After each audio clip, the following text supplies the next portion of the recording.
برکت والا چل رہا ہے، وقت بھی بڑا بابرکت ہے۔ جو وقت کی قدر کر لیتا ہے اللہ تعالیٰ اسے دونوں جہانوں میں کامیاب فرما دیا کرتا ہے۔ یہ مبارک مہینہ تاثیر والا مہینہ ہے۔ پچھلی زندگی پہ تو اس کا اثر پڑتا ہی ہے کہ انسان کے گناہ معاف ہو جاتے ہیں، اگلی زندگی پہ بھی اس مہینے کا اثر ہوتا ہے، یا کم از کم 1 سال تک اس مہینے کا اثر رہتا ہے۔ حضرت مجدد الفسانی رحمۃ اللہ تعالی علیہ آپ کا ارشاد پاک سنیے، آپ کو یقیناً اپنے ذوق و شوق میں اضافہ محسوس ہوگا۔ آپ فرماتے ہیں اگر رمضان المبارک نیکیوں کے ساتھ گزر جائے تو پورا اگلا 1 سال انسان سے نیکیاں ہی نیکیاں ہوتی رہتی ہیں۔ اس مہینے میں اگر اس نے نمازیں پڑھی ہیں تو پورا سال اللہ تعالیٰ نمازوں کی توفیق دے دے گا۔ اگر اس مہینے میں قرآن پاک پڑھا ہے تو اگلا پورا سال اسے قرآن پاک پڑھے بغیر چین نہیں آئے گا۔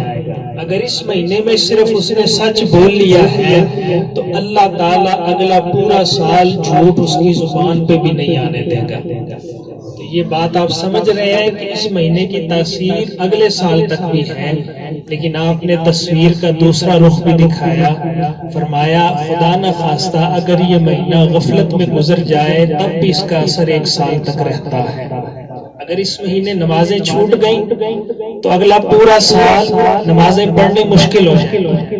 اگر اس مہینے قرآن پاک نہیں پڑھا، درود پاک نہیں پڑھا، صدقہ و خیرات نہیں کیا، نیک اعمال نہیں کیے، غفلت میں یہ مہینہ گزر گیا، تب بھی اس کی تاثیر اگلے سال تک ہے کہ اگلے سال اعمال کرنے مشکل ہو جائیں گے۔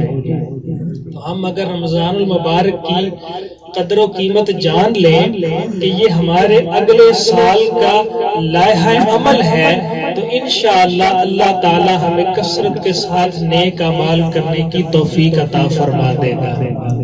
حضرت عبداللہ بن مسعود رضی اللہ تعالیٰ عنہ صحابی جلیل آپ ارشاد فرماتے ہیں رمضان المبارک اگر نیکیوں کے ساتھ گزر گیا تو اگلا پورا سال بندے کا گناہ لکھا ہی نہیں جاتا۔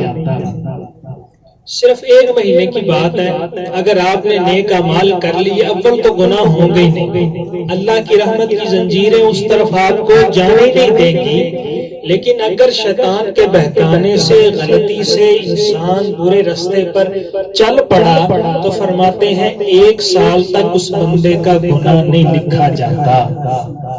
اب یہ اللہ کے کرم کے بعد ہمارے ہاتھوں میں ہے، ہمارے اوپر ہے کہ ہم اس مہینے کو کیسے گزارتے ہیں۔ دوسری بڑی ضروری بات ہے کہ اس کی برکتیں یوں اوپر جاتی ہیں۔ یہ مہینہ شروع ہوا ہے، برکتیں اوپر جا رہی ہیں، آخری عشرے میں برکتیں بہت زیادہ بڑھ جاتی ہیں، جبکہ ہمارا ذوق و شوق ایسے آتا ہے۔ پہلے چند دنوں میں نیکیوں کا شوق ہوتا ہے، پہلے عشرے میں کہہ لیں، لیکن اس کے بعد شوق نیچے آتا جاتا ہے۔ ایسا نہیں ہونا چاہیے، بلکہ بندہ مومن کو ہر لمحہ بہتر سوچنا چاہیے، زیادہ نیک اعمال جمع کرنا چاہیے۔ جیسے جیسے رحمت تیز ہوتی جائے ویسے ویسے آپ اپنا برتن پھیلاتے چلے جائیں تو اللہ تعالیٰ آپ کی جھولی کو بھرتا چلا جائے گا۔ آپ کے رشتہ دار بھی ہوں گے، دوست احباب بھی ہیں، خاندان والے بھی ہیں۔ تمنا ہر ایک کی ہوتی ہے کہ دیگر لوگوں سے ہم بہتر بن جائیں، ہمارا کاروبار، ہمارا گھر، ہمارا لباس، ہماری رشتہ داریاں، ہمارا رہن سہن یہ دیگر برادری سے بہتر ہو جائے، اور ہر بندہ اس میں خوشی محسوس کرتا ہے، اللہ کا کرم ہے، اس پہ اللہ کا شکر ادا کرتا ہے۔ قبیلہ بلی کے 2 آدمی نبی کریم علیہ الصلوۃ والسلام کی بارگاہ میں آئے، اکٹھے مسلمان ہوئے، دونوں نیک اعمال کرتے رہے۔ ایک کو اللہ تعالیٰ نے شہادت عطا فرما دی، وہ پہلے انتقال کر گئے، شہید ہو گئے، دوسرے 1 سال کے بعد اپنی طبعی موت کے عالم میں ان کا انتقال ہوا۔ ایک صحابی نے خواب دیکھا کہ قیامت کا منظر قائم ہے، جو شہید ہوا تھا وہ جنت بعد میں جا رہا ہے، اور جس کا عام حالت میں انتقال ہوا تھا وہ جنت پہلے جا رہا ہے۔ حالانکہ شہید کے فضائل ہم سب نے سنے کہ شہید اپنے 70 ان رشتہ داروں کو جن پر جہنم واجب ہو چکی ہے اپنی سفارش سے اپنے ساتھ جنت لے جائے. اور قرآن پاک ارشاد فرماتا ہے شہید کو مردہ نہ کہو وہ زندہ ہے. تمہیں اس بات کا پتہ نہیں ہے لیکن شہید اللہ کے ہاں زندہ ہے. لیکن وہ صحابی دیکھ کے بڑے متعجب ہوئے کہ شہید بعد میں جا رہا ہے اور جس کا عام طبی حالت میں انتقال ہوا تھا وہ جنت پہلے جا رہا ہے.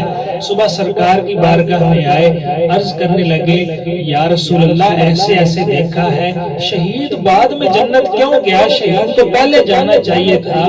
فرمایا دوسرا جو فوت ہوا تھا اس کی زندگی میں ایک رمضان زیادہ آ گیا تھا، اللہ نے اسے بہت مرتبہ عطا فرمایا.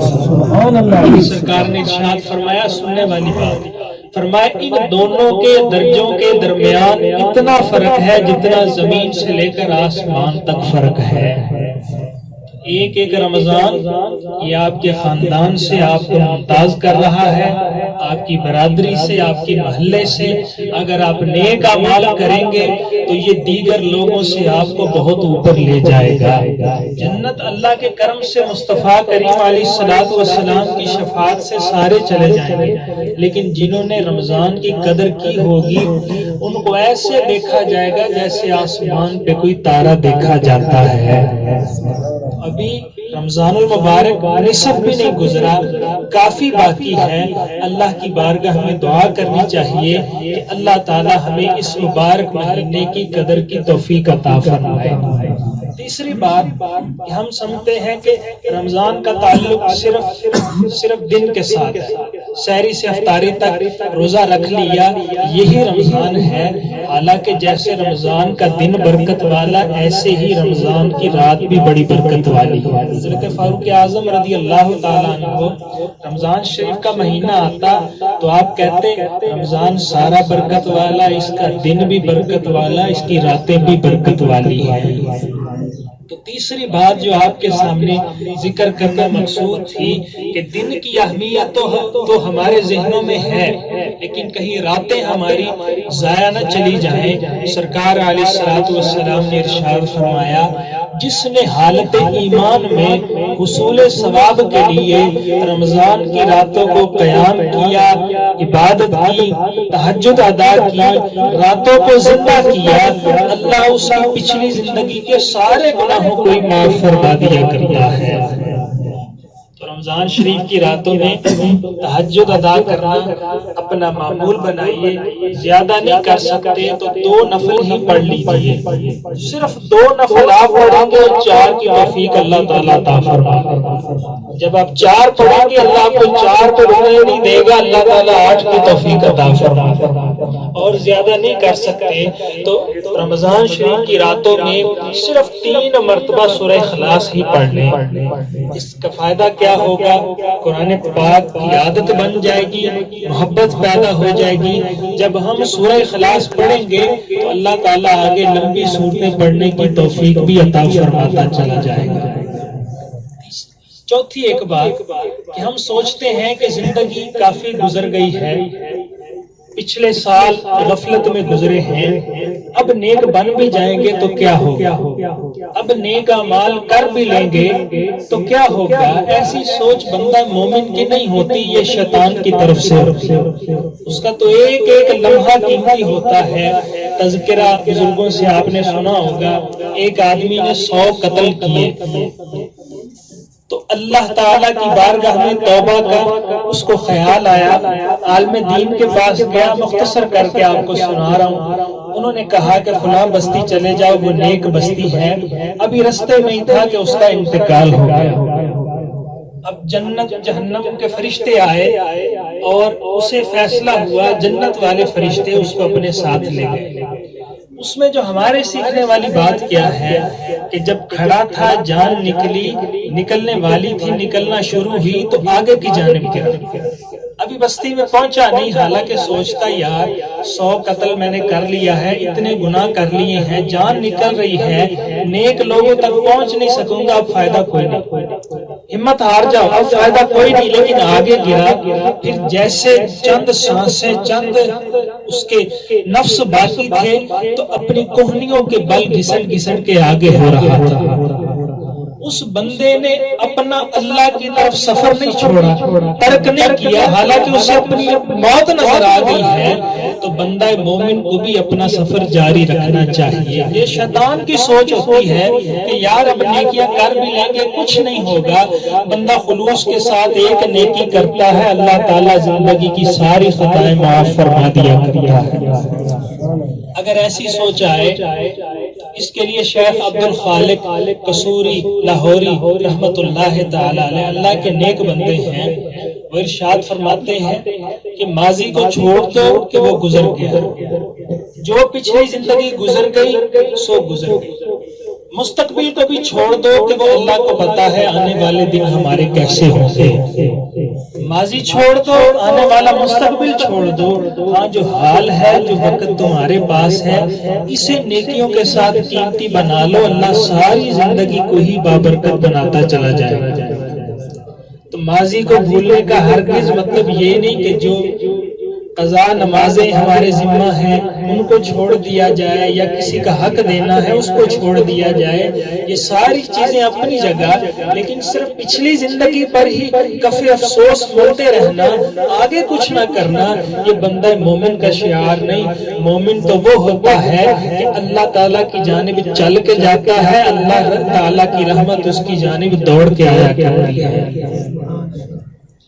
پھر انسان کو کوشش کرنی چاہیے اس مہینہ میں بھی اور ساری زندگی میں بھی، نتیجہ ہمارے ہاتھ میں نہیں، ہم نیک اعمال کرنے کی کوشش کریں گے، صدق کے دل سے اخلاص کے ساتھ، آگے توفیق دینا، رستے کھولنا، یہ اللہ رب العالمین کا کام ہے۔ حضرت شاہ عبد الرحیم رحمت اللہ تعالی علیہ، آپ ایک سفر پہ گئے تو اپنے قافلے کے ساتھ تھے، قافلے والے سارے سو گئے، دوپہر کا وقت ہے، ساتھ ہی کچھ لوگ دفن ہیں، قبور بنی ہوئی ہیں، تو آپ کو بھی نیند آنے لگی، گرمی تھی لیکن درختوں کا سایہ تھا، سارے لوگ تھکے ماندے سو گئے، آپ نے اپنے آپ کو مصروف رکھنے کے لیے قرآن مجید پڑھنا شروع کر دیا، قرآن پاک پڑھا، جتنا پڑھنا تھا اس کے بعد آپ خاموش ہو گئے۔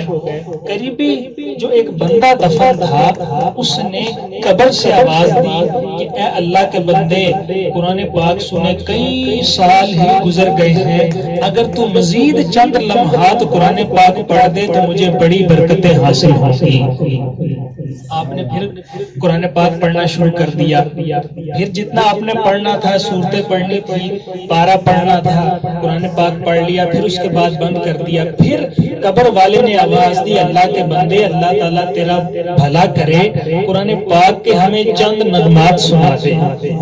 تو آپ نے پھر قرآن پاک پڑھ دیا، اب تیسری دفعہ آواز نہ آئی، آپ کے جو برادر شیخ ابو الرضا محمد رحمت اللہ تعالی علیہ، ان کی خواب میں وہ بندہ آیا کہ مجھے بار بار کہتے ہوئے ان کو شرم آ رہی ہے، آپ کو نہیں پتا ہم قبروں والوں کی حالت کیسی ہے، ہم کتنا ترستے ہیں کہ کاش ہمیں قرآن پاک کا ایک حرف پڑھنے کے لیے مل جائے، چلو ہم نہیں پڑھ سکتے، اپنے بھائی بزرگوں کو کہنا ہمیں قرآن پاک تھوڑا سا مزید سنا دیں۔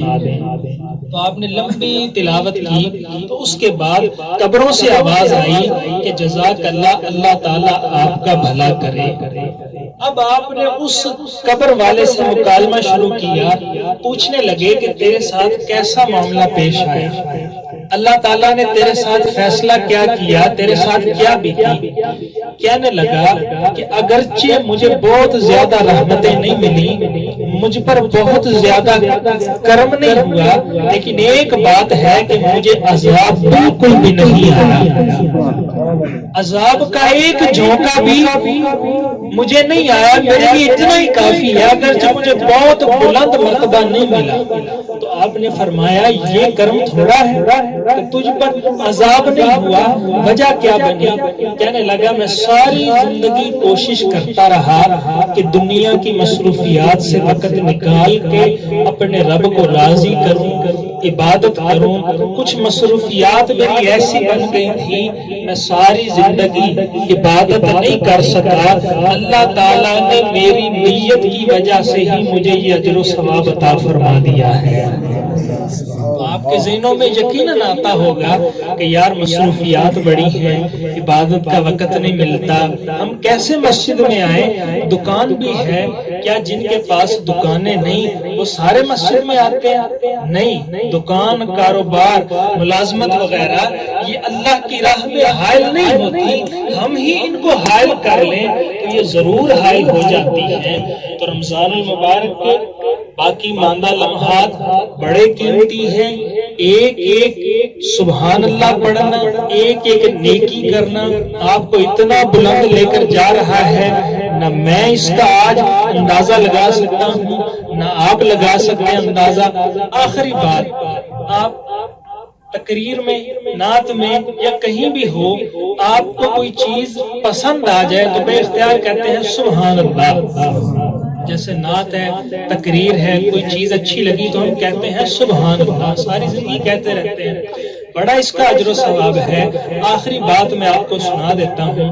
حضرت امام زہری رحمت اللہ تعالی علیہ آپ ارشاد فرماتے ہیں عام دنوں میں 1000 بار سبحان اللہ کہو, رمضان شریف میں 1 مرتبہ سبحان اللہ کہو, رمضان شریف میں نکلا سبحان اللہ 1000 سے بہتر ہوتا چلا جائے گا. اب آپ نیکیوں کی تاثیر کا اندازہ خود ہی لگا سکتے ہیں.